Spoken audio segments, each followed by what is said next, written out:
Hello guys, how are you?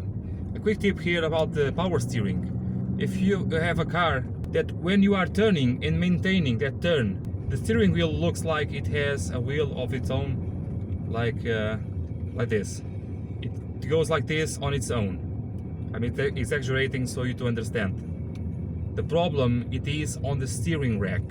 So as you can imagine, while you are driving along, you constantly have to do corrections on your steering, of course, and you have the power steering to do the helps for the, not for the channel, not right now, but to do the help for the steering itself. How does the steering knows mechanically, not on the modern electronic ones, but on the mechanical ones, how does it know for which side, left or right, to do the assistance? Because no, we cannot assist both sides at the same time. That's not possible. What happens is, as you take a turn to every which side, you are actually bending a very thin plate of metal, and in that way choosing which side the oil in pressure goes to. If I do a left one, it bends a little bit to the left, and the oil goes to that chamber. If I do it the other way, to the right, it bends the other way, and the oil goes to the other chamber.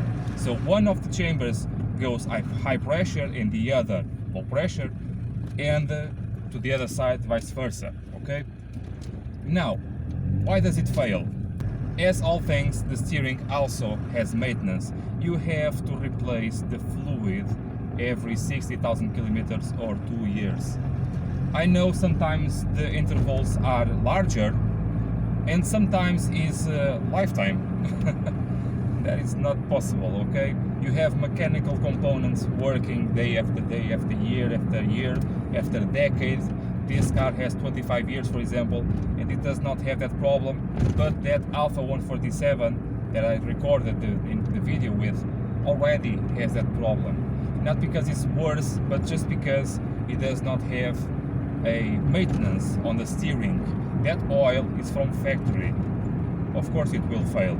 So that small strip of metal is lubricated with the steering oil. Of course, if you have old oil, degraded oil, the components inside of the steering rack, on top, on the tower of the steering rack, you have those two small, very high pressure pipes that is inside there. That magic happens. If you have a low quality degraded oil, you will have failures on the steering rack, not only on that symptom, but also leaks happening through the sides of the steering rack, but also on top, on the tower of the steering rack, where the steering column attaches to. So again guys, do not forget, do the proper maintenance on any car that you may have, and you will have parts that will live for a long time, or longer time. Guys, I really hope you like this quick tip. I hope you can understand everything that I'm trying to say, everything that I'm trying to do for you, for my Alfa Romeo, my heart brand. And I see you next time, guys. Bye.